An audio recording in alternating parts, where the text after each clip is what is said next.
సత్యవతికి శాంతనుడికి పెళ్ళైపోయింది. తర్వాత ఏమిటి, వాళ్ళకి ఇద్దరు పిల్లలు పుట్టారట. ఒకరి పేరు చిత్రంగదుడు, ఒకరి పేరు విచిత్రవీర్యుడు.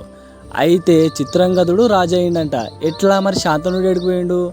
అయితే శాంతనుడు అనారోగ్యంతో చనిపోయాడంట. తర్వాత యవ్వనంలో ఉన్న చిత్రంగదుడు హస్తినాపురానికి రాజు అయిందంట. మరి విచిత్రవీడు అతడు ఇంకా బాల్యంలోనే ఉన్నాడు.